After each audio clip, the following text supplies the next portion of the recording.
where he's kind of falling back off one leg. That was so cool. And his little boy was with him right after the game. Interview. Yeah. And Rajon had the biggest smile on his face when he saw his son. I love that. That was great. That was cool. Really, really cool. You saw KG at the game wearing a Rondo Celtics jersey, which is really nice considering the way that team, that big four of him, Pierce, Allen, and KG, they didn't necessarily have the ending they wanted. That was really cool. I was a little older, but I used to wonder on the court. There's a guy named, they called him Captain. I was in 10th grade. Kareem. Another guy they called Magic.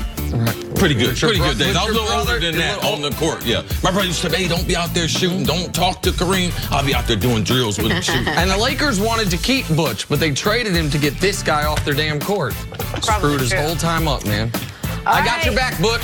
Yeah. McDonald's All-American. If I take Butch away from your two sources will be down to like a third, okay? Sarah, let's talk NBA trade. The deadline came and went, and Anthony Davis remains a New Orleans Pelican. This just rolls off the tongue. And after considering shutting him down, New Orleans has decided to allow their star back into the lineup for the remainder of the season. The NBA office was reportedly worried about the optics of one of the league's brightest stars being forced to sit the bench. So, Sarah, where do you think this all now leaves Anthony Davis? Well, I think it's positive for Anthony because he made it clear that he wanted to play. He's healthy now. He wants to be on the floor.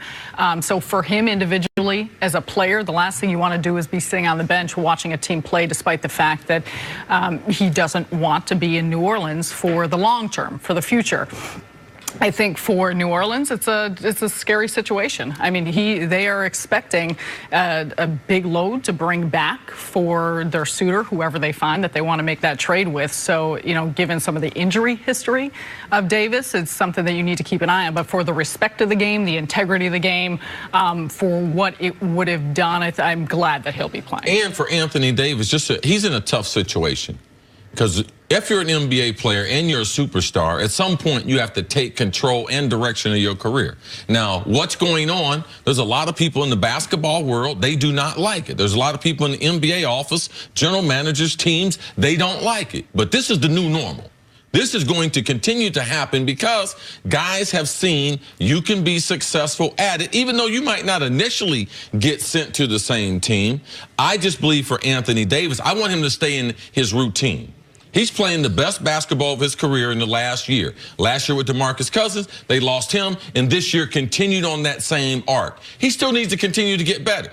Is it fair for him that he has to, in these last 30 games, 15 of those games could be played in New Orleans? Those fans, what they're going to be saying to him, because fans don't understand this new NBA and him wanting to take direction. So I'm better off hearing it on the court playing, where you hear less, compared to if you're in street clothes. Man, I couldn't imagine what the next couple months traveling around the NBA. I'm a healthy scratch, and I'm one of the top 5 players in the NBA. I don't think that AD wants that to be part of his brand. Well, and Anthony Davis was very careful to not say, I demand to be traded by the deadline. He said, I'm not going to sign the extension, and I am requesting a trade.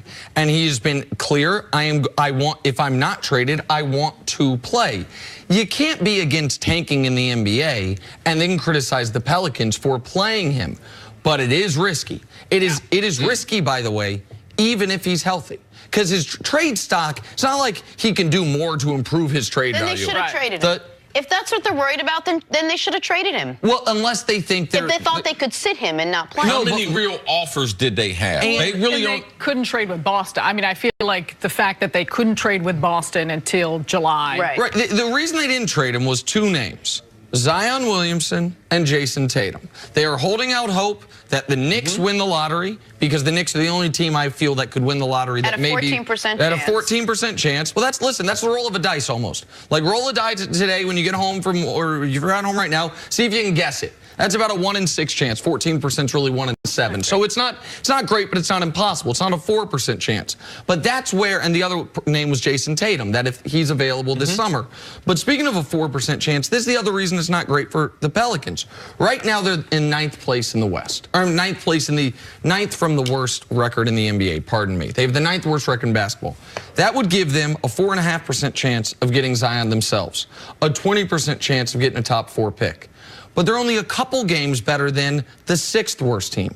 The 6th worst team, Memphis, has a 9% chance at Zion Williamson and a 37% chance of a top 4 pick. They are incentivized to lose. They are incentivized to keep him healthy and to lose. But the flip side is they're also incentivized to not infuriate a fan base when the team could be moved in a few years. So they're balancing all of it. Check out the injury fronts that they're watching. We know AD can't get hurt. That hurts him. What about Jason Tatum getting hurt? Yeah. And are any of the other players? Jaylen Brown, he can't get hurt either. What about Zion? He can't get hurt either. So now that's the huge risk if you don't trade him before the deadline and you want all these other teams, which is the smart. That is the most that's the most practical way to build. You want Boston in the game. Boston couldn't put their best offer out there before the trade deadline. So now you got all these other risks, but the NBA and its brand, it's going too hot and fast to have Anthony Davis a healthy scratch for the next 20. A third of the season. I also think you factor in some teams that may be, and who know, but in the middle of a playoff push or how they want to finish the season that may not want to shake up their roster or what they're doing that maybe potentially what this if Houston summer wants may to get make in? a trade. Someone that wants to get in the game. I floated the name Denver. Like if there's a team that this summer says, you know what, I know he says, like what if Kawhi stays in Toronto? And then all of a sudden, the track record is Paul George, trade me wherever, I'm going to L.A., and he stays. Kawhi, trade me wherever, I'm going to L.A., and he stays. Then maybe a team that will hear Anthony Davis say, trade me wherever, I'm going to L.A., say, you know what? Maybe won't. You know what I mean? I've heard two of these guys had great experiences that changed where they wanted in Paul George and Kawhi. Right. So then maybe there's a team, I just make up a name, Portland, that says, you know what? Like the Dame CJ thing has run its course. We'll include a bunch of picks, one of these all-star caliber guys, bring him here and see if we can convince him to stay. Like that's the entire NBA theoretically could open up as a trade partner that wasn't ready to do it this season. But the Pelicans are really waiting on Tatum. What the Pelicans are praying for is that the Celtics make the finals. Sure. Celtics make the finals. Kyrie is incentivized to stay. Then they don't mind trading Tatum. What the Pelicans hate the idea of more than anything other than injury is the Celtics get bounced by Milwaukee in the second round. Kyrie leaves, and then Tatum's not on the block.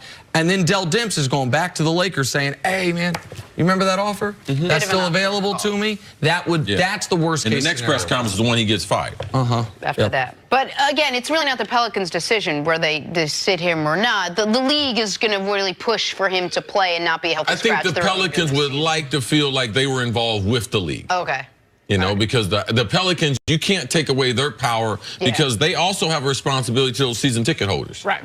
And the Pelicans, I would argue, they could try to fight this. They could say the union can complain, the league can fine us, we're sitting him, we'll take it. But the union and the league would rather Anthony Davis play. He would rather play. Everyone would rather him play, except for the people running the Pelicans, who this has been a bad spot for them all along. Sarah, always a great time when you're here. Thank you for having me, guys. Come back. See you again. I'll be back next week. I'll be back. Talk basketball. Coffee, right? Coffee is what it is. Volleyball. We're going to pepper. Should LeBron be concerned about two of his all-star teammates next on First Things First? You said lunch.